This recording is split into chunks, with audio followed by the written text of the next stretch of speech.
या आज के स्वाध्याय में हम क्या जान सकते हैं, हमें क्या मिलेगा। तो यहाँ पे कुछ क्लैरिटी मैं यहाँ दे रही हूँ कि सबसे पहले तो मणिपुर चक्र का जागृत नहीं होना प्राण की कमी कर देता है, और उस लेवल पर प्राण तत्व की कमी मणिपुर चक्र को इनएक्टिव रखती है। तो दोनों वाइस वर्सा, दोनों ही तरीके से इसको समझा जाए तो आपस में लिंक्ड हैं, और किसी भी तरीके से इसको हम प्राण की बढ़ोतरी को हम प्राणायाम के द्वारा या सूर्य चक्र के ध्यान के द्वारा हम इसके लेवल को इंक्रीज कर सकते हैं। समस्याएं जो हम देखते हैं शारीरिक स्तर पर, जैसे हमने बताया पेट से संबंधित समस्याएं होती हैं, लोगों का खाने में डाइजेशन प्रॉपर नहीं हो पाता है, शुगर की समस्या है, लीवर किडनी से रिलेटेड, उसी के आसपास सूर्य चक्र नाभि चक्र के पास है मणिपुर चक्र, और उसके आसपास के जो ऑर्गन्स है अगर उनमें इम्पैक्ट आ रहा है तो हम इस चीज़ को समझ सकते हैं कि वो उस तत्व की कमी होती चली जा रही है। सूर्य से चक्र से संबंधित प्राण तत्व है। प्राण, सूर्य से ही समस्त जगत प्राण से भरा हुआ है। प्राण का संचार सूर्य के द्वारा ही समस्त ब्रह्मांड में हो रहा है, और यहाँ तक कि सृष्टि के एक एक कण को जीवंत और जागृत रखने में सिर्फ और सिर्फ एक ही एलिमेंट जो कि क्रियाशील है, कार्यरत है, वो है सूर्य तत्व। तो यहाँ भी हमारे खुद के व्यक्तित्व में जो सूर्य का सोलर प्लेक्सस, अंग्रेजी में इसको कहते हैं, मणिपुर चक्र कहते हैं, प्राण का संचार इसी के द्वारा होता है। यही अगर एक्टिव रहे तो ब्रह्मांड से, अंतरिक्ष से इस ऊर्जा को वो निरंतर एब्जॉर्ब करते रहने की स्थिति में आता है, अगर इसको प्रॉपर तरीके से रखा जाए। और इसकी कमी को हम, या इसके इम्बैलेंस को हम प्राणायाम मुद्राओं के द्वारा भी ठीक कर सकते हैं। इसको हम ग्रेजुअली जानेंगे। मानसिक समस्याएं भी कुछ यहाँ पे बताई जा रही हैं कि जैसे सेल्फ कॉन्फिडेंस, आत्मविश्वास की कमी होना सूर्य चक्र वीक होने का सिम्टम है। व्यक्ति में किसी भी काम को करने का आत्मविश्वास नहीं होना, आत्मविश्वास की कमी कि मैं ये नहीं कर सकती, या उस चीज़ को और ओवरलैप करता है। कई बार व्यक्ति एक्सेप्ट ही नहीं करता कि मेरे में क्षमता नहीं है, वो ये कहता है कि मेरी इच्छा ही नहीं है करने की। और ये हम देखेंगे कि कई बार हम जब अपने किसी भी लेवल पर ज्ञान का संवर्धन करना चाहते हैं, स्किल्स को बढ़ाना चाहते हैं, तो उसमें भी एक निराशा वाली स्थिति बनी रहती है। किसी नए चीज़ को सीखने की, किसी नए कला को जानने की, अपनी प्रतिभा को बढ़ाने में भी एक हताशा और निराशा सी स्थिति बनी रहती है। इसमें इंटरेस्ट जिसे वो बोलते हैं, जिसको, वो कम बना रहता है सीखने में। तो ये सारी चीज़ें मणिपुर चक्र के या सोलर प्लेक्सस के वीक होने के वजह से, और इसको इनडायरेक्टली हम प्राण का जो लेवल है बहुत कम है, न्यून है हमारे व्यक्तित्व में, इस तरह से इसको भी समझ सकते हैं। व्यक्ति में आत्मविश्वास की कमी होती है, जिस कारण वह नए लोगों से मिलने में डरता है, और नए लोगों के सामने वो कई बार घबरा भी जाता है। हम अगर इस तरह का है तो हम अपने आप को जान सकते हैं कि अगर हम कॉन्फिडेंट नहीं फील करते हैं, हम या नहीं मिलना चाहते हैं कुछ नए लोगों से, तो ये कहीं ना कहीं हमारे आत्मविश्वास की कमी के कारण है, और प्राण तत्व की कमी इस तरह से हमारे अंदर से रिफ्लेक्ट हो रही है। दूसरे लोगों के सामने खुद के छोटेपन का एहसास होना, लो सेल्फ एस्टीम में फिर हम देखेंगे कि ऐसे लोगों को बहुत जल्दी उनका एक रिएक्टिव जो रिस्पॉन्स रहता है ना, अपने आप को सेफ साइड करने का, अपने आप को बचा के चलने की एक वृत्ति बनी होती है, और जो मतलब हमेशा कंपैरिजन वाला लेवल बना रहता है। या तो अपने आप को बहुत सुपीरियर समझेंगे, या तो अपने आप को बिल्कुल इन्फीरियर समझेंगे। मतलब कभी भी एक नॉर्मल और बैलेंस्ड लेवल पर अपने आप को फील नहीं करना, ये भी प्राण तत्व की कमी या सूर्य चक्र का जागृत नहीं होना या इम्बैलेंस रहना है। दूसरा मानसिक प्रॉब्लम जो यहाँ बता रहे हैं, किसी भी काम को करने से पहले असफलता का डर सताने लग जाता है कि नहीं, इस काम में मैं कभी सक्सेसफुल नहीं हो पाऊंगी। तो इस तरह का मतलब कॉन्फिडेंस पूरी तरह से हिला हुआ होता है। ये करें नहीं करना ही ठीक है, मतलब स्किप करने का या स्केपिज्म वाली वृत्ति जो ज़्यादा बढ़ती चली जाती है, भगौड़े वाली वृत्ति। और इसी लेवल पर हम देखेंगे जल्दी गुस्सा आना, और फिर जल्दी से नॉर्मल भी हो जाता है ऐसा व्यक्ति, है ना। जीवन में आशा और मोटिवेशन की कमी। तो इस तरह से हम जान पाएंगे अपने आप के एनालिसिस के थ्रू कि हाँ, कि मेरे में प्राण की कितनी कमी है या मुझे कितना वर्कआउट करना है, किस तरह से मुझे इसको जागृत करना है, ताकि अगर आप चाहते हैं कि भविष्य में या आने वाले समय में अपनी स्थिति कुछ ऐसी हो कि कभी भी किसी भी तरह से अपने आप को आप हर लेवल पर कॉन्फिडेंट फील करें। कोई सम्मान दे ना दे, धन है नहीं है, किसी भी चीज़ की कमी का इम्पैक्ट कम से कम होता चला जाता है ना। और ऐसा देखा गया है कि व्यक्ति को परिवार और समाज में सम्मान की दृष्टि से देखा जाने लग जाता है। जो प्राणवान है, जिसमें प्राण की अधिकता है, जिसके अंदर जिसको बोलते हैं एक तरह से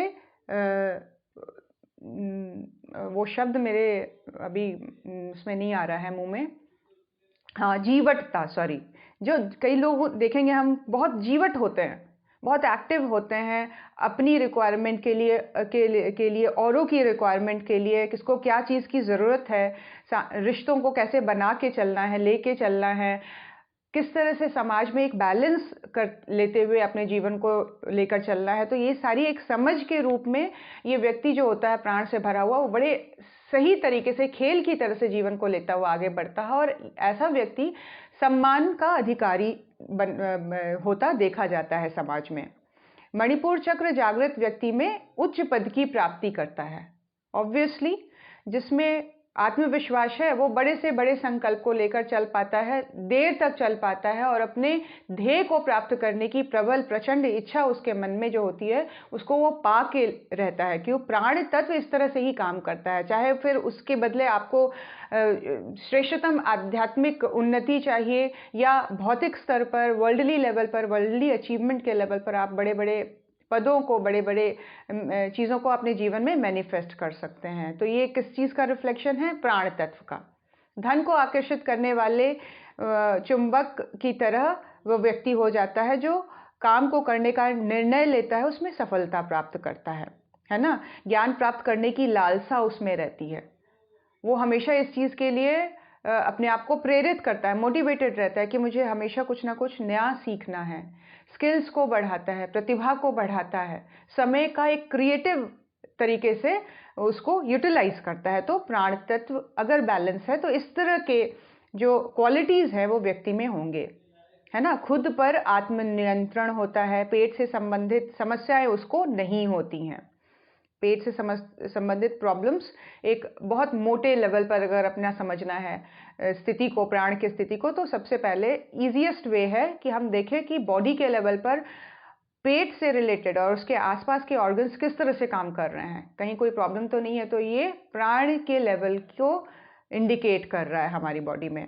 तो आइए हम जाने गुरु सत्ता हमें किस तरह से बता रही है कि इसको कैसे हम बैलेंस करें, किस तरह से। सबसे पहले तो गुरुदेव ने हमें 5 बजे सुबह का जो ध्यान बताया है, 3 शरीर का ध्यान, ये सारी तत्वों को बैलेंस करने का ध्यान है। तत्वों के लेवल पर भी अगर हम समझने का प्रयास करें, जैसे यहाँ पे प्राण तत्व की बात हो रही है ना। प्राणमय कोश क्या है? प्राण तत्व को बैलेंस करने की साधना, प्राणमय कोश की साधना है। तो मेजर जो तत्व हमारे बॉडी को, हमारे लाइफ को बहुत गहराई से जो वो करते हैं, प्रभावित करते हैं, वो हैं अग्नि तत्व, जल तत्व और वायु तत्व। इसका बहुत गहरा इम्पैक्ट और बहुत फ्रीक्वेंटली इसका जो चेंज है वो हमारे जीवन में असर करता रहता है ना। यहाँ पे अग्नि, इससे वायु से रिलेटेड है ये प्राणमय कोश, और इसका समन्वय अग्नि के साथ संबंधित है। ये सूर्य चक्र अग्नि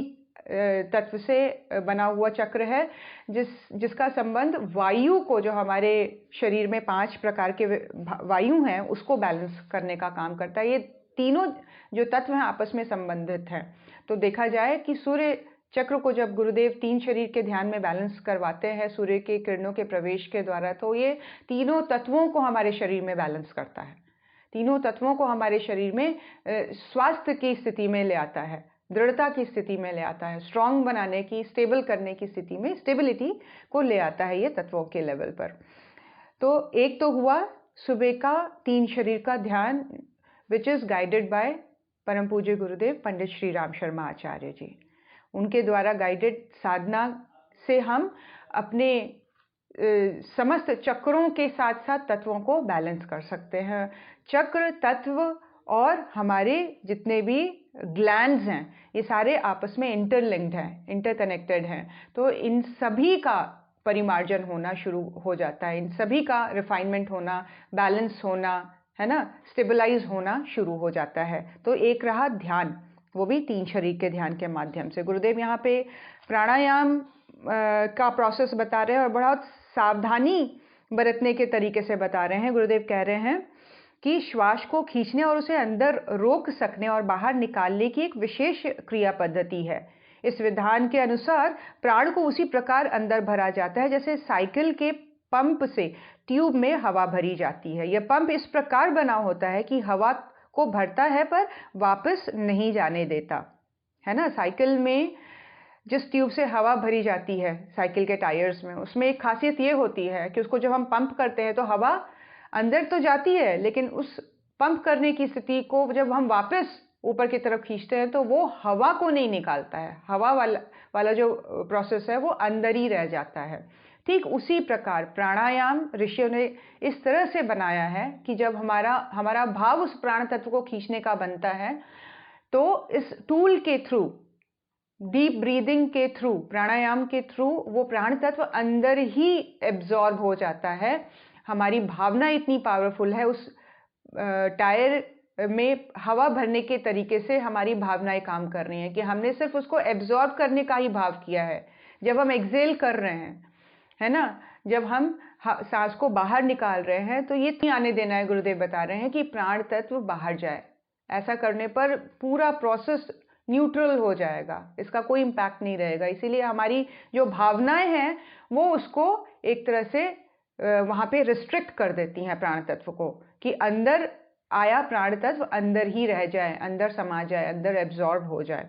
तो गुरुदेव कह रहे हैं योग शास्त्र में इस तरह से भारतीय योग शास्त्रों ने सूर्य चक्र को बहुत अधिक इसीलिए महत्व दिया है कि इसका सेंटर जो है प्राण तत्व का हमारे पर्सनालिटी में, हमारे व्यक्तित्व में, हमारे ह्यूमन एग्जिस्टेंस में, वो है सोलर प्लेक्सस, सूर्य चक्र।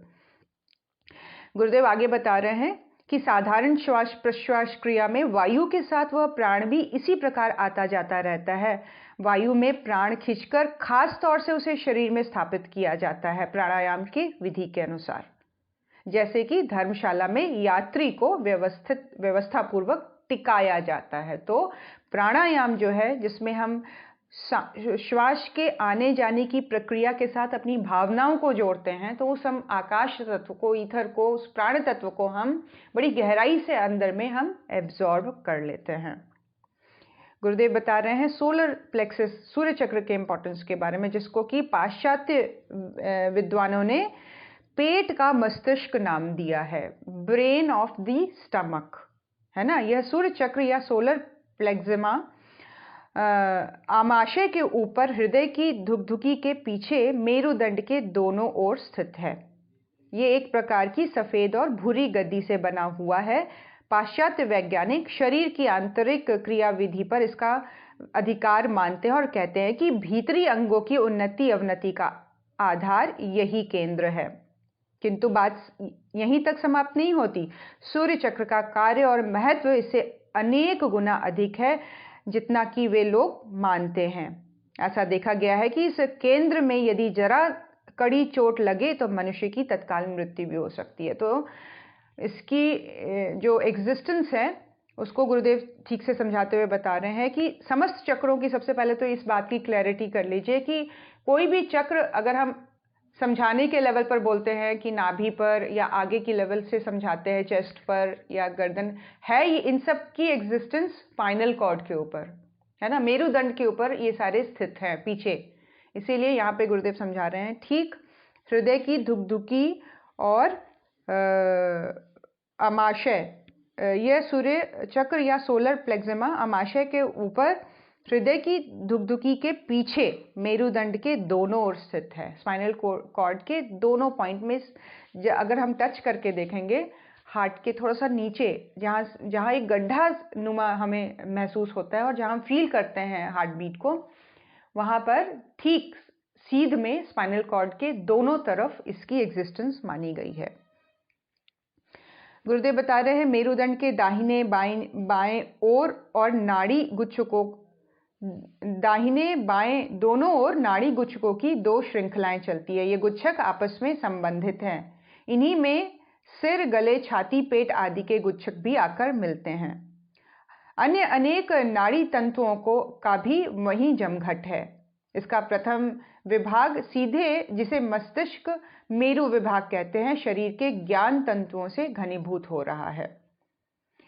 इस संस्थान में असंख्य बहुत ही बारीक भूरे तंतु निकलकर रुधिर नाड़ियों में फैल गए हैं और अपने अंदर रहने वाली विद्युत शक्ति से भीतरी शारीरिक अवयवों को संचालित किए रहते हैं। ये जो स्थिति है, यहाँ से नाड़ियाँ समस्त शरीर में फैल रही हैं, पूरे सिस्टम को टच कर देती है। ये इतना इम्पॉर्टेंट पॉइंट है। यहाँ तक गुरुदेव बता रहे हैं कि इसमें अगर जोर का झटका लग जाए या चोट लग जाए तो कई बार व्यक्ति की तत्काल मृत्यु हो जाती है। ये इतना सेंसिटिव और इतना इम्पॉर्टेंट है। यहाँ से निकले हुए नाड़ी गुच्छक समस्त शरीर में फैले हुए हैं और ऊर्जा को पूरी तरह से, एनर्जी को डिस्ट्रीब्यूट कर रहे हैं, विद्युत शक्ति को पूरे शरीर में सारे अवयवों को संचालित करने के लिए ये डिस्ट्रीब्यूट कर रहे हैं। गुरुदेव बताते हैं अत्यंत प्राचीन काल में आध्यात्मवेत्ता पुरुष प्राणायाम के महत्व और उनके लाभों को अनुभव करते थे, क्योंकि उसके अनुसार समस्त भूमंडल में योगी लोग अपनी विधि से इन क्रियाओं को किया करते थे। महापुरुष ईसा मसीह ने अपने शिष्यों सहित एक पर्वत पर चढ़कर ईश्वर प्रार्थना करते। कहा जाता है कि इस ऊंची चढ़ाई में आध्यात्मिक श्वास क्रियाओं का रहस्य छिपा हुआ था। श्वास का अध्यात्म के साथ, है ना, स्पिरिचुअल जो हम अचीवमेंट्स अगर अपने आप में चाहते हैं तो सबसे पहले प्राण के लेवल पर अपने आप को दृढ़ करना पड़ेगा। और इसके लिए प्राणायाम एक बहुत ही कारगर, एक बहुत ही सशक्त टूल के रूप में देखा गया है, जिसको कि पहले के समय में विभिन्न तरीकों से, अब यहाँ पे बता रहे हैं ईसा मसीह ध्यान करने के लिए या प्रेयर करने के लिए जाने से पूर्व उनका सिस्टम ये होता था कि उस पहाड़ी में चढ़कर प्रेयर करना है, उस ऊंचाई पे चढ़कर। कारण क्या कि श्वास प्रश्वास के द्वारा प्राण का जो स्तर है वो बढ़ जाए और उसके बाद जो एकाग्रता बनती है, उसके बाद जो स्थिरता आती है, उसके बाद जो चैतन्यता बनती है, वो अनुपम होती है, वो दुर्लभ होती है एक नॉर्मल प्रोसेस को फॉलो करने के कंपैरेटिवली। तो साधना में भी गुरुदेव ने कहा है, उपासना में भी गुरुदेव ने जो हम 5 क्रियाएं करते हैं शुद्धिकरण की, उसमें प्राणायाम को बहुत ही इम्पोर्टेंट स्थान दिया हुआ है। और उसके साथ बहुत ही इम्पोर्टेंट मंत्र गुरुदेव ने जोड़े हैं, जिसमें हम पढ़ते हैं ओम भू ओम भुवः ओम स्वः ओम मः ओम जन ओम तपः। तो ये समस्त सृष्टि से हम एक तरह से प्रार्थना कर रहे हैं कि वहाँ से निकलकर प्राण तत्व हमारे रोम रोम में, कण कण में समाहित हो जाए और इस उपासना को बल दे। मेरे इष्ट के साथ जो अभी अगले प्रोसेस में मैं जो अपने भावनात्मक संबंधों को जोड़ूंगी, वो पावरफुल होता चला जाए। तो प्राण को पहले इनवाइट किया जाता है उपासना करने से पहले, अपने प्राण के लेवल को जागृत करने का भाव प्राणायाम के द्वारा। बौद्ध धर्म में भी गुरुदेव बता रहे हैं इसको बहुत इम्पोर्टेंट एक क्रिया के रूप में लिया गया है। हमेशा हम देखेंगे समस्त योग दर्शन जो है, चाहे वो साधना पाद करके योग दर्शन जो है, उसके कई सूत्रों में भी प्राणायाम के से अविद्या का अंधकार दूर होता है, ज्ञान की ज्योति प्रकट होती है, मन एकाग्र होता है, ऐसी गाथाएं सुनने को मिलती हैं। तो प्राण तत्व का वायु से विशेष संबंध गुरुदेव ने बताया है। गुरुदेव ने हमेशा हमें इस बात को, मैं थोड़ा से शॉर्ट में इसको कंप्लीट कर रही हूँ क्योंकि हम लोगों ने ऑलरेडी इसको डिस्कस किया हुआ है, तो इसके मेन पॉइंट्स को मैं यहाँ पे डिस्कस करना चाहती हूँ। किस तरह से गुरुदेव ने पूरी सांस और गहरी सांस के इम्पोर्टेंस को बताया है कि सबसे पहले तो सांस हम लंबी और गहरी ले और जाने इस बात के डिफरेंस को कि इससे होता क्या है, किस तरह से ये फेफड़ों को स्वस्थ करता है, फेफड़ों के हर भाग में जाकर संपूर्ण जो एयर बैग्स हैं उसको फुलाता है और वो एयर बैग्स फूलने पर वहाँ पर बैठे किसी भी तरह के बैक्टीरिया को वो मारता है, उनकी शक्ति को क्षीण करता है और किसी भी तरह के अटैक, वायरल अटैक या अन्य दूसरे अटैक्स से हमारे फेफड़ों को वो बचाता है, शुद्ध करता है। तो गहरी सांस लेना मतलब ये एक बेस है, एक मूल है अच्छे दृढ़ स्वास्थ्य का। अगर हम अपने शरीर को स्वस्थ करना चाहते हैं तो सबसे नंबर 1 पॉइंट है, हम अपनी ब्रीदिंग प्रोसेस को सही करें, डीप करें, गहरा करें। और उसके साथ जो दूसरी इंपॉर्टेंट चीज़ गुरुदेव ने बताई है, नाक से सांस लेना, है ना। इसका एक तो गहरी सांस का संबंध जठराग्नि से है। हमारे लंग्स को तो वो खोलता ही है, हमारे अन्य ऑर्गन्स तक प्रॉपर तरीके से ऑक्सीजन को पहुंचाता ही है। हमारे ब्रेन का फूड ऑक्सीजन है। ऑक्सीजन की कमी होगी तो आप दिमाग भी ठीक से काम नहीं करेगा, इमोशनली भी हम वीक फील करेंगे, ऐसा लगेगा आंखों में रोशनी ही नहीं है, आंखें कमज़ोर सी होने लग जाएंगी, क्योंकि ब्रेन ही सब चीज़ को चला रहा है। और ब्रेन ही अगर उसको पूरा प्रॉपर फूड नहीं मिल रहा है तो ये पूरी पर्सनालिटी पे इम्पैक्ट ले आता है। आप किसी ऐसी जगह में जाके रहिए जहाँ पर आपको प्रॉपर एयर नहीं मिल रहा है या ऑक्सीजन की कमी है, आपको बुरे स्वप्न आएंगे।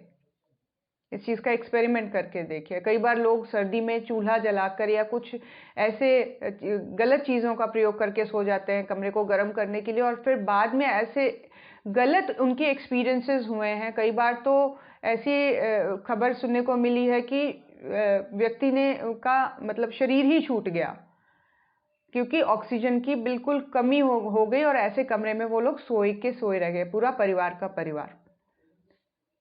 ऑक्सीजन की कमी हर लेवल पर, और यहाँ पर प्राणायाम के द्वारा ऑक्सीजन तो है ही है, लेकिन प्राण तत्व की अधिकता ऑक्सीजन के लेवल पर अगर हम लोग समझें तो चलो, ये एक तो लंग्स को स्ट्रॉन्ग कर रहा है, दूसरा जो हमारे डाइजेस्टिव सिस्टम को प्रॉपर बनाए रखने वाला जठराग्नि है ना, उसको वो मंद पड़ने से रोक देता है, उसको मंद नहीं पड़ने देता है, उसकी ज्वाला को, उसके हीट को, उसके इंटेंसिटी को कम नहीं होने देता है। डीप ब्रीथ करने का प्रोसेस है ना, गहरी श्वास के ऊपर गुरुदेव बात कर रहे हैं, जिसको कि हम इंग्लिश में कहते हैं कि ऑक्सीजन का लेवल जो है वो मेंटेन्ड रहे, डीप ब्रीथ करें। गुरुदेव कह रहे यही क्रम यदि कुछ समय जारी रहे तो जीवन यात्रा में नाना प्रकार के विघ्न बाधाएं उपस्थित होती रहती हैं। किस बात की? शिथिल वायु लेने की, हल्के फुल्के सांस लेने की प्रक्रिया अगर बनी रहे तो आगे चलकर एज के साथ साथ अलग अलग प्रॉब्लम्स शुरू होने लग जाती हैं। फिर हम डॉक्टर्स के पास भागते हैं, फिर हम दवाइयाँ खाना शुरू करते हैं और हम एक बहुत ही बेसिक चीज़ को ठीक नहीं करते हैं, और वो है गहरी सांस लेना। गुरुदेव कह रहे हैं अधूरी सांस लेने वाले के फेफड़े का बहुत बड़ा हिस्सा इनएक्टिव रहता है ना, निकम्मा हो जाता है, और वहाँ पर अलग अलग बैक्टीरिया और रोग कीटाणु अपना घर बनाने लग जाते हैं, और फिर उससे रिलेटेड प्रॉब्लम्स शुरू होने लग जाती हैं। तो बेस रूट क्या है?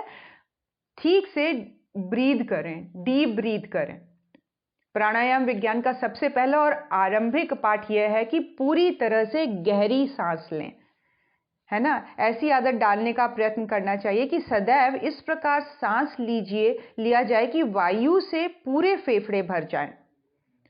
यह कार्य झटके में या उतावले में नहीं करना है, इसको बहुत ग्रेजुअली, धीरे धीरे, थोड़ा थोड़ा प्रैक्टिस। टीवी देख रहे हैं, कॉन्शियसली इस चीज़ की प्रैक्टिस शुरू कर दें। और इस चीज़ को मैं मतलब लिख के देती हूँ, क्योंकि मैंने इस चीज़ को एक्सपीरियंस किया है कि मन अगर विचलित होता है, अशांत होता है, या बहुत सारे आइडियाज़ आ रहे होते हैं और कहीं ना कहीं एक चंचलता वाला वातावरण मन में बना होता है, डीप ब्रीद करना उस सारे डिस्टर्बेंस को तत्काल, जिसको इंस्टेंटली जिसको बोलते हैं, शांत कर देता है, बैलेंस कर देता है, स्टेबल कर देता है। डीप ब्रीद, अगर बहुत कुछ करने का मन हो रहा है, इंस्टेबिलिटी बढ़ रही है, ये कर ले, वो कर ले, वहाँ जाएं, इनसे मिलें, उनसे मिलें, एक अस्थिरता सी बनी हुई है, तो तत्काल एकदम तुरंत 5 मिनट सारे काम को छोड़कर प्राणायाम करने बैठिए। और फिर अगर थोड़ी सी भी सीरियसनेस है उस और जहाँ हम अपने आप को शांत रखने का प्रयास करें, अपने आप को हेल्दी रखने का प्रयास करें, अपने आप को थॉट के लेवल पर भी बैलेंस करने का प्रयास करना चाहते हैं, तो प्राणायाम सबसे बड़ा टूल है। डिप्रेस्ड फील कर रहे हैं, निराश फील कर रहे हैं, प्राणायाम करिए 5 मिनट सब कुछ छोड़कर, सिर्फ प्राणायाम। किसी काम को करते हुए भी हम प्राणायाम कर सकते हैं। ज़रूरी नहीं काम को छोड़ना है, काम को करते हुए भी आप अपने सांस के ऊपर फोकस्ड हो जाएंगे तो तत्क्षण उसी समय उसी वक्त विदिन अ सेकेंड आप अपने आप में स्टेबिलिटी को ले आएंगे, अपने आप को स्टेबल फील करेंगे, अपने आप को बैलेंस्ड फील करेंगे। तो सांस जो है वो बहुत ही इंपॉर्टेंट एस्पेक्ट है हमारी पूरी पर्सनालिटी का। गुरुदेव कह रहे कोशिश करें इस प्रोसेस को, इस प्रैक्टिस को अपने रोज़मर्रा के जीवन में अलग अलग कार्यों को करते हुए, टीवी देखते हुए, बागान में कुछ करते हुए, घूमते हुए, वॉक करते हुए, सब्जी लेते हुए, कोई भी किसी भी प्रोसेस में हम ये ध्यान रखें कि मेरी ब्रीदिंग अभी कैसी चल रही है। सीढ़ियाँ चढ़ना है, सीढ़ियों से उतरना है, डीप ब्रीथ करें। फास्ट किसी दिन रखना है, ये तो एक्सपेरिमेंट करके देखा है मैंने। अगर ब्रीदिंग के ऊपर पूरा सही कंट्रोल बना रहेगा, फास्ट कभी भी रखना आपकी तबीयत को खराब नहीं होने देगा, तबीयत नहीं खराब होगी, स्वास्थ्य ठीक बना रहेगा, डाइजेशन प्रॉपर बना रहेगा। बैक का अगर पेन है, बैक में पेन है, उन सब चीज़ों को ये ब्रीदिंग, प्रॉपर ब्रीदिंग ठीक कर सकता है, क्योंकि इसका संबंध पूरी तरह से सोलर प्लेक्सस के साथ है, सूर्य चक्र मणिपुर चक्र के साथ है। तो गुरुदेव यहाँ बता रहे हैं कि प्राणायाम विज्ञान का सबसे पहला और आरंभिक पाठ ये है कि ऐसी आदत डालें कि सदैव गहरी सांस लें, सांस पूरा पूरा फेफड़े में जाए, एक कंप्लीट जो एक्सपेंशन होना चाहिए फेफड़े का वो हो, इस बात का ध्यान रहे, है ना। पूरी सांस लेने का अभ्यास डालने से छाती चौड़ी होती है ना, फेफड़ों को मजबूती मिलती है, वजन में भी वृद्धि होती है, हृदय की दुर्बलता में सुधार होने लग जाता है, प्रॉपर जिसको ब्लड सर्कुलेशन बॉडी में चैतन्यता बढ़ने लग जाएगी, ब्लड सर्कुलेशन सही होने लग जाएगा, ऑक्सीजन पूरी तरह से, ब्लड क्या कैरी कर रहा है, ऑक्सीजन ही कैरी कर रहा है। अगर इसकी कमी हो जाती है तो ब्लड सर्कुलेशन में भी डिस्टर्बेंस आना शुरू हो जाता है। ब्रेन तक अगर प्रॉपर ब्लड ना पहुंचे तो सारी चीज़ें गड़बड़ाने लग जाती हैं। तो रूट में क्या चीज़ काम कर रही है, हमारे अंदर ऑक्सीजन की बहुलता, हमारे अंदर प्राण तत्व की बहुलता। ऑक्सीजन और प्राण तत्व ऑल्दो टू डिफरेंट चीज़ें हैं, लेकिन गहरी सांस को लेने की इंपॉर्टेंस के बारे में गुरुदेव पहले बता रहे हैं कि प्राणायाम में हम बाद में देखेंगे कि उसका आध्यात्मिक एस्पेक्ट, उसका स्पिरिचुअल एस्पेक्ट क्या है, लेकिन इस चीज़ को पहले समझें कि डीप ब्रीथ करना बहुत ज़रूरी है, ताकि पहले बॉडी के लेवल पर गुरुदेव कह रहे हैं तुम स्टेबल हो जाओ, तुम्हारा सिस्टम जो है वो ढंग से काम करना शुरू कर दे, ब्रेन जो है वो सही तरीके से काम करे, प्रॉपर ऑक्सीजन की क्वांटिटी उस तक पहुंचे, फ्लो ब्लड का प्रॉपर हो, चैतन्यता एक बॉडी में एक मेंटेन्ड रहे, बैलेंस्ड रहे, है ना। तो गुरुदेव आगे बता रहे हैं, दूसरी जो शिक्षा है नाक के द्वारा सांस, मुंह से सांस नहीं लेना है, ये पूरे प्रोसेस को ब्रेक कर देता है। तो नाक से श्वास, इसीलिए नंबर 1 हमारी बॉडी को बनाया ही नाक इसीलिए बनाया गया है, नहीं तो नाक की जरूरत क्या थी अगर मुंह से सांस ले सकते हैं। तो नाक से सांस लेने का प्रोसेस मेजरली ये है कि ये छन के जाए और इसका टेम्परेचर मेंटेन्ड हो।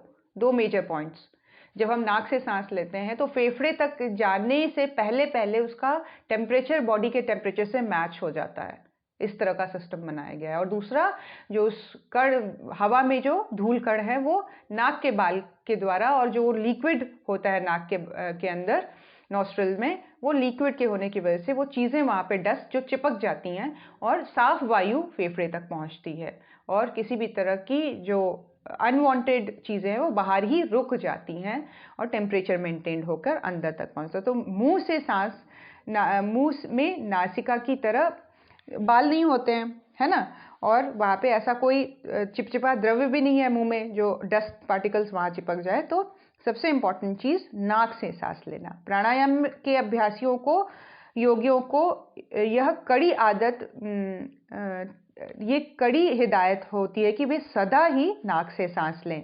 यदि नासिका भाग में कुछ रुकावट हो जिसके कारण मुंह से सांस लेने में के लिए बाध्य होना पड़ रहा है, तो नासिका रंध्रों की सफाई कर लेनी चाहिए किसी भी लेवल पर। कोई भी, कई लोगों की नॉस्ट्रल बहुत फाइन होती हैं, पतली होती हैं, थोड़ी सी भी सर्दी जुकाम होने से नॉस्ट्रल बंद हो जाती है, तो नेती या किसी और प्रक्रिया के द्वारा कोशिश की जाए कि उसको ठीक कर लिया जाए, करेक्ट कर लिया जाए, ताकि मोस्ट ऑफ द टाइम नाक से ही सांस ले। तो यहाँ पे सबसे 2 इंपॉर्टेंट चीज़, गहरी सांस और नाक से सांस लेना, है ना। अब प्राणाकर्षण की कुछ सुलभ प्रक्रियाएं गुरुदेव ने ध्यान के माध्यम से बताई है कि प्राण तत्व पूरी तरह से मेडिटेशन के साथ कनेक्टेड है, हमारी सोच के साथ, हमारे विश्वास के साथ। हमारा बिलीफ सिस्टम उस तत्व को अधिक से अधिक मात्रा में हमारे तक ले आता है। तो इसके अलग अलग ध्यान गुरुदेव ने बताए हैं, जिसको प्राणाकर्षण प्राणायाम भी बताया है कि प्राणाकर्षण प्राणायाम करने पर सूर्य चक्र जागृत होने लग जाता है। प्राणाकर्षण प्राणायाम कैसे करना है गुरुदेव कह रहे हैं, कहीं एकांत में जाओ, समतल भूमि पर नरम बिछौने पर कहीं भी लेट जाओ, छाती और मुंह को ऊपर की तरफ रखकर, है ना, पीठ के बल लेटना है। पैर, कमर, छाती, सिर सब एक सीध में हो, ऐसे स्ट्रेट बिल्कुल लेट जाना है।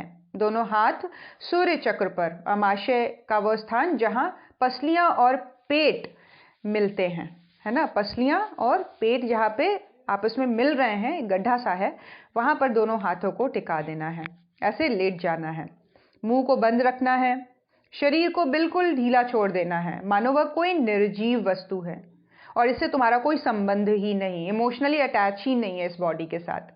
बॉडी को इमोशनली बिल्कुल छोड़ के, जैसे इसको छोड़ दिया है तो कैसे शिथिल हो जाएगा वो, है ना, उसमें किसी भी तरह का खिंचाव ना हो। जॉ लाइंस में खिंचाव हमेशा बने रहते हैं, हमें पता ही नहीं लगता है, दांत आपस में जोर से हम पकड़ के रखते हैं कई बार।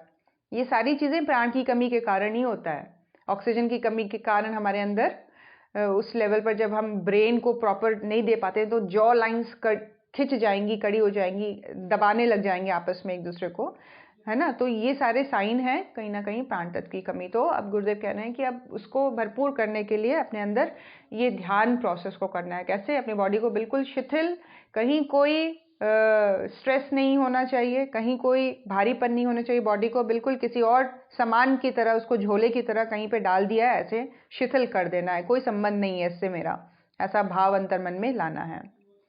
अब धीरे धीरे नाक द्वारा सांस खींचना आरंभ करो और दृढ़ शक्ति के साथ भाव करो कि विश्वव्यापी महान प्राण भंडार मेरे में स्वच्छ प्राण सांस के साथ प्रवेश करता चला जा रहा है। यह प्राण मेरे रक्त प्रवाह तथा समस्त नाड़ी तंतुओं में प्रवेश होता हुआ सूर्य चक्र में इकट्ठा होता चला जा रहा है।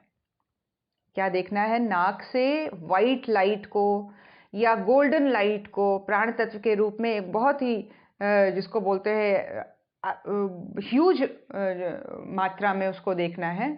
बहुत ही बड़े लेवल पर वो तत्व नाक से प्रवेश करता हुआ समस्त नाड़ियों में प्रवेश करता चला जा रहा है, शरीर में फैल रहा है और इकट्ठा कहाँ हो रहा है? हमारे सूर्य चक्र पर वो इकट्ठा होता चला जा रहा है ना, एकत्रित होता चला जा रहा है। भावना करो कि विश्व प्राण प्रवाहित होता हुआ सूर्य चक्र में इकट्ठा हो रहा है। इस भावना को कल्पना लोक में इतनी दृढ़ता के साथ उतारो कि प्राण शक्ति की बिजली जैसी किरणें नासिका द्वारा देह में घूमती हुई चित्रवत दिखने लगे।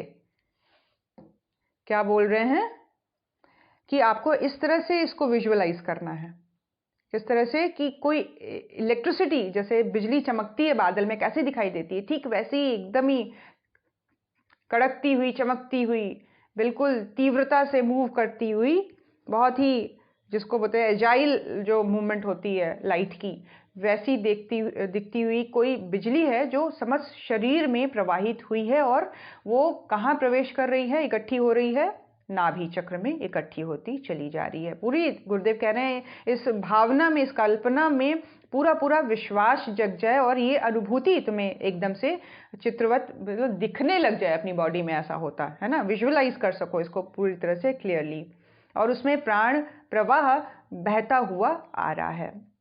भावना की जितनी अधिकता होगी उतनी ही अधिक मात्रा में तुम प्राण को खींच पाओगे, है ना। जितना हम इस चीज को डीपली फील करेंगे, भूत के होने का भय कपा देता है हम लोगों को, एकदम रोमांचित कर देता है, एकदम डर से हम लोग अंदर बाहर से एकदम जिसे कांप जाते हैं। देखा भी कुछ नहीं है, लेकिन किसी भी चीज़ के हिलने का या इमेजिनेशन का ही कुछ, अगर डरावना कुछ सीरियल देखा है और अंधेरे में खड़े हैं और इमेजिन करने मात्र से कि ऐसा कुछ अगर दिख गया तो क्या होगा, तो शरीर पूरी तरह से, जैसे डर का भाव पूरी पर्सनालिटी को प्रभावित करता है ना, उसका जो उसको हम लोग फील करते हैं नस नस में, ठीक वैसे ही उसी भावना से, उसी दृढ़ता से प्राण शक्ति के प्रवाह को फील करना है। गुरुदेव कह रहे हैं हमारी फीलिंग जितनी गहरी होती चली जाएगी, हम उसको एहसास के लेवल पर, महसूस होने के लेवल पर हम जितनी दृढ़ता से उसको एक्सपीरियंस करेंगे, वो तत्व उतनी ही अधिक मात्रा में हमारे अंदर समाविष्ट होता चला जाएगा, जमा होता चला जाएगा, है ना। फेफड़ों में को वायु से अच्छी तरह भर लो और 5-10 सेकंड तक उसे रोके रखो। ठीक है, ये इनहेल करने के प्रोसेस में ये सारी क्रियाएं करनी है। इनहेल करते हुए बिजली की तरह से प्राण तत्व समस्त शरीर में फैलता हुआ नाभि चक्र में इकट्ठा हो रहा है, इनहेल करते हुए। रोका कुछ सेकंड्स तक, आरंभ में 5 सेकंड रोके, पश्चात अभ्यास बढ़ने पर 10 सेकंड तक सांस को रोक सकते हैं। सांस के रोकने के समय अपने अंदर प्रचुर परिमाण में प्राण भरा हुआ है ऐसा अनुभव करिए कि अब मैं पूरी तरह से लबालब भर गई हूं।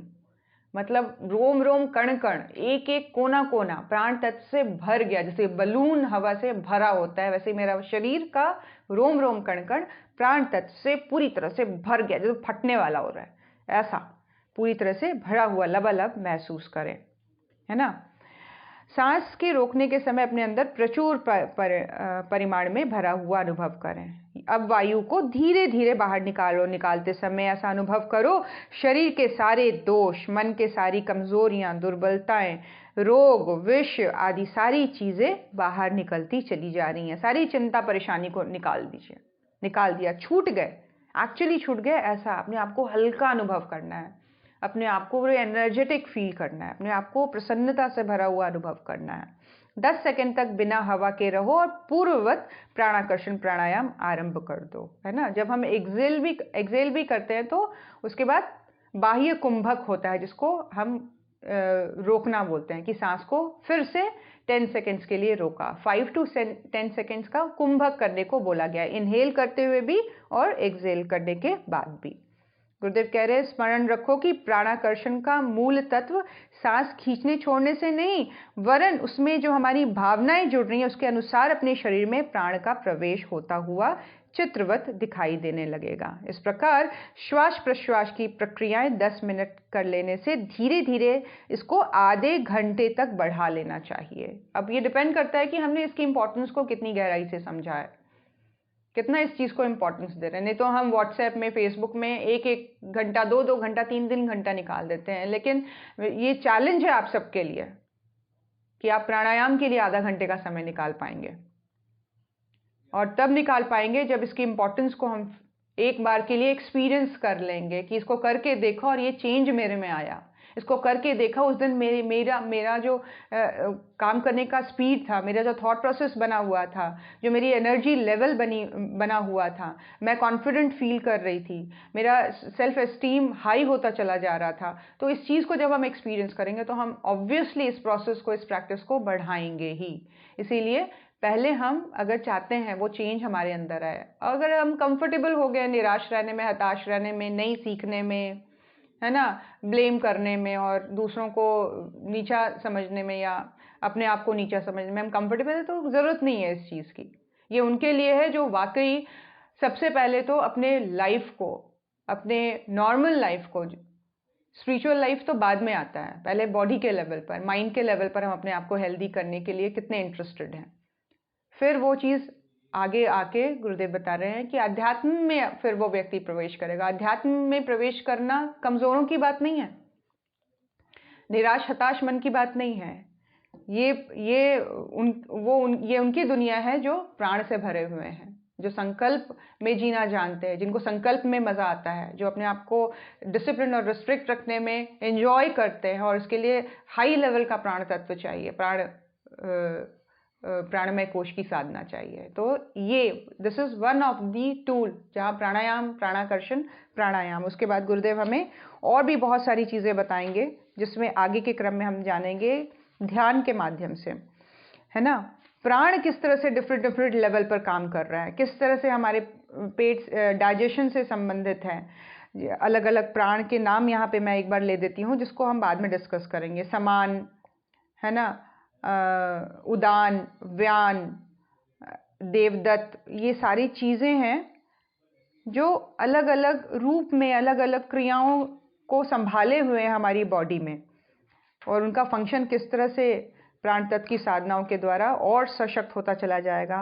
मूल बंध जो है, जो 3 बंध हैं, मूल बंध, जालंधर बंध और उड्डयन बंध, ये किस तरह से प्राण तत्व को बढ़ाने का एक बहुत ही सशक्त और बहुत ही पावरफुल माध्यम है। मूल बंध से क्या होता है ना, किस तरह से वो हमारी एनर्जी को अपलिफ्ट करता है, ऊर्ध्वगामी बनाता है, एलिवेट करता है ऊपर की तरफ, और किस तरह से वो फिर हमारे सोचने और समझने की स्थिति में चेंजेस ले आता है। डिसीजन मेकिंग में चेंज, क्लैरिटी आती चली जाती है, दृष्टिकोण, माइंडसेट का चेंज होना, कोई चीज़ क्लियर हो जानी, समझ में आ जानी, ये सारी चीज़ें प्राण के साथ बहुत गहरे से जुड़ी हुई है, क्योंकि प्राण और मन आपस में बहुत गहराई से संबंधित है। और जहाँ मन जिस चीज़ से संबंधित है, फिर सारे हमारे जितने भी सेंस ऑर्गन्स हैं जो कि मन के अधीन हैं, वो सारी चीज़ें डिसिप्लिन होने लग जाती हैं, वो सारी चीज़ें। और सबसे बड़े लेवल पर ब्रेन, माइंड है ना, ब्रेन तो खैर ब्रेन का अलग एक फंक्शन है, लेकिन माइंड के लेवल पर हमारे में बहुत सारे चेंजेस आने लग जाते हैं। सोचने समझने, क्लैरिटी, माइंडसेट, ये सब जो टर्म्स हैं ये माइंड के लेवल पर हैं। जो डिसीजन मेकिंग, रिलेशनशिप को अच्छे से लेके चलना, है ना, तो ये सारी चीज़ें प्राण से बहुत गहरी लेवल पे जुड़े हुए। तो हम आगे के नेक्स्ट अपने सेशन में देखेंगे मूल बंध, जालंधर बंध और करना है, और किस तरह से इसका इम्पैक्ट है ना। एग्जाम्पल के तौर पर इसके लाइव एक एग्जाम्पल है जो कि मैं कल ही शेयर करूँगी, अभी टाइम भी नहीं है ज़्यादा, हमारे पास 10 मिनट है। 10 मिनट में सूर्य साधना से रिलेटेड मैं पढ़ देती हूँ। हम लोगों ने ये पढ़ा किस तरह से गर्मियों के दिनों में 45 डेज तक और सर्दियों के दिनों में 60 दिनों तक किसी भी शीशी में पर्टिकुलर तेल को रखकर उसमें सौर ऊर्जा को भरा जा सकता है, उसको एज अ मेडिसिन तैयार किया जा सकता है। गुरुदेव कह रहे हैं जो सूर्य से तप्त तेल है वो भी 3 रंगों से बनाए जाते हैं, परंतु जो लाल, नारंगी या नीला तेल है वो बहुत उपयोगी हैं। नोट डाउन करना चाहते हैं तो नोट डाउन कर लेंगे। 3 प्रकार के तेल जो कि बहुत ही इंपॉर्टेंट हैं और जिनका बहुत अच्छा इम्पैक्ट होता है रोग को सुधारने में, क्योर करने में, वो हैं लाल रंग की बॉटल ले ले, नारंगी रंग की बॉटल ले ले और नीले रंग की बॉटल, कांच की बॉटल अगर मिलती है, ऑनलाइन भी मिलती है, इसको मंगवा लें। गुरुदेव बता रहे हैं नारंगी रंग की बॉटल में प्रायः तिल का तेल बनाना अच्छा है। जो नारंगी रंग की बॉटल है उसमें तिल के तेल को डालें, सूर्य में रखें। लेकिन जो अलसी, सरसों और जैतून का तेल है वो भी इस रंग की बोतल में बनाया जा सकता है। घर में जो भी तेल अवेलेबल है उस हिसाब से गुरुदेव बता रहे हैं कि नारंगी रंग को बॉटल में को प्रायः तिल के तेल के लिए यूज़ किया जाता है, लेकिन इसमें हम सरसों का तेल भी डाल सकते हैं, अलसी का तेल भी डाल सकते हैं, जैतून का तेल भी डाल सकते हैं। आगे गुरुदेव जो बता रहे हैं हरा रंग, हरे रंग की बॉटल में सरसों के तेल का जो इम्पैक्ट है वो सबसे बढ़ा हुआ होता है। नारंगी रंग के तेल में तिल का तेल हो गया, हरे रंग के तेल में सरसों का, हरे रंग की बॉटल में सरसों का तेल डाला जा सकता है, उसको एज अ औषधि कन्वर्ट करने के लिए। और नारियल या अलसी के तेल को नीले रंग की बॉटल में भरा जा सकता है ना। तो क्या क्या हुआ, नारंगी रंग के बॉटल में तिल के तेल को, हरे रंग की बॉटल में सरसों के तेल को, और नीले रंग की बॉटल में नारियल के तेल को डाल के औषधि बनाना सबसे ज़्यादा अत्यंत प्रभावशाली ये सिद्ध हुआ है। अब आगे बता रहे हैं गुरुदेव, ध्यान से सुनेंगे।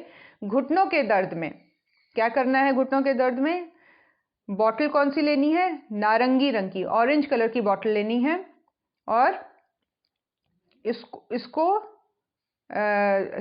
गर्मियों में 45 डेज तक और सर्दियों के दिनों में 60 दिनों तक धूप में रखने का उपक्रम बना के रखना है। उसको यूज़ नहीं करना है खोल के, लगातार इसको धूप में रखना है। शाम को इसको लकड़ी के फट्टे के सहित इसको अंदर ला के रख लेना है। अगले दिन सुबह फिर से उसको लकड़ी के फट्टे के ऊपर उस बॉटल को धूप में रखना है, जहाँ उसको उस पर सारा दिन धूप गिरता रहे, है ना। कई मास से एक महिला के घुटनों में दर्द था। घुटनों के नीचे टांगों पर नाड़ियों के गुच्छक से बन गए थे। शौच और मूत्र के लिए भी बिना सहारे नहीं जा सकती थी। उनको 8 दिन तक नारंगी तेल की मालिश और उसके बाद लाल कागज से धूप लगवाई गई। है ना, हम सूर्य साधना, सूर्य विज्ञान को पढ़ रहे हैं और इसमें ये बताया जा रहा है कि सूर्य से हम कैसे एनर्जी को एक्यूमुलेट कर सकते हैं तेल के द्वारा। उस तेल को औषधीय बनाकर और उस रंग, पर्टिकुलर रंग के, जैसे प्लास्टिक हो या किसी कपड़े के प्रयोग से उस रंग की पट्टी करनी या उस रंग को प्रवेश होने देने के माध्यम से ट्रीटमेंट की जा सकती है। तो यहाँ पर घुटनों के दर्द के लिए नारंगी तेल का इस्तेमाल किया गया और क्या किया गया, उसके बाद लाल कागज से उसके उस अंग में, जैसे घुटने में, धूप लगवाई गई। है ना, प्लास्टिक का कोई रेड कलर का वो आप ले सकते हैं पार्ट, और उससे आप लाल रंग के धूप का सेवन कर सकते हैं। जैसे नींव के ऊपर लाल रंग की प्लास्टिक पॉलीथीन को बांध दिए ताकि जो रोशनी है वो लाल रंग की उसके ऊपर पड़े। लाल रंग की धूप लगवाई गई। 3-4 दिन बाद वे गुच्छक खुलने शुरू हो गए और 8 दिन में वह महिला बिल्कुल ठीक होकर घूमने फिरने लगी। क्या बता रहे हैं, उसके जो गांठें बन गई थी टांगों में, गुच्छक जो बन गए थे, वो 3-4 दिन में ही खुल गए। है ना, घुल जाना, वैसे खुल जाना, प्रॉपर नसों में जो ब्लॉकेजेस बन गए थे वो खुल गए और 8-9 दिन में वो महिला बिल्कुल नॉर्मल तरीके से वॉक करने लगी। घुटनों का दर्द बिल्कुल जाता रहा। तो लाल धूप का सेवन लेना और नारंगी तेल में की मालिश, ये बहुत ही पावरफुल है। यहाँ तक कि गुरुदेव कह रहे हैं घुटनों के दर्द में लाल तेल की मालिश और लाल धूप भी बहुत कारगर है। लाल तेल की मालिश, गुरुदेव कह रहे हैं, एक अन्य 45 वर्षीय महिला को रात में घुटनों टांगों में इतना जोर का दर्द होता था कि उसे सारी रात रो कर काटनी पड़ती थी। उसको बहुत दर्द रहता था, काफ़ी दवाइयाँ ले चुकी। उसकी लाल तेल लगाकर लाल कागज से 15 से 20 मिनट तक धूप दिया गया। रात को भी सोने से पहले तेल की मालिश कर दी गई। 1 मास की अवधि में जादूवत सब दर्द समाप्त हो गया और बड़े आराम से नींद आने लगी। तो इस तरह की प्रॉब्लम्स।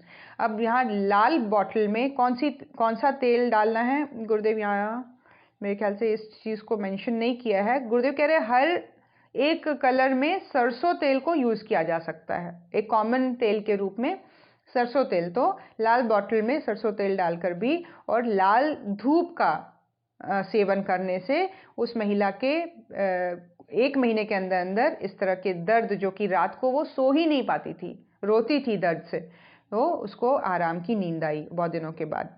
तो ये जो सेवन है बहुत पावरफुल है, इसको किया जा सकता है। अब गर्मियाँ शुरू होने वाली हैं तो इसको हम रेडी कर सकते हैं अपने घर में बड़े आराम से, ऑनलाइन या किसी बाज़ार में जाकर, या किसी जिसके पास वो होता है ना, क्या कहते हैं, कबाड़ी वाला, उसके पास बहुत सारे रंग की बॉटल्स होती हैं, वहाँ जाके भी हम सस्ते में बॉटल ले सकते हैं। उसको साफ़ करके सुखाकर उसमें तेल डालकर औषधि बनाई जा सकती है। तो आज के लिए इतना ही काफ़ी। 2 तरह से बताया गुरुदेव ने, नारंगी तेल और लाल धूप का सेवन, और लाल तेल और लाल धूप के सेवन से घुटनों के दर्दों में पूरी तरह से इजाद पाया जा सकता है, उससे मुक्त हुआ जा सकता है। आज के लिए इतना ही काफ़ी। आइए सभी हाथ जोड़कर गुरु सत्ता के चरणों में नमन करें। ओम नमोस्त्वनंताय सहस्त्रमूर्तये सहस्त्रपादाक्ष शिरोरुबाहवे सहस्रनाम्ने पुरुषाय शाश्वते सहस्रकोटियुगधारिणे नमः सहस्रकोटियुगधारिणे नमः। ओम श्री गुरुदेवाय नमः। माता भगवते नमः। दादा गुरुदेवाय नमः।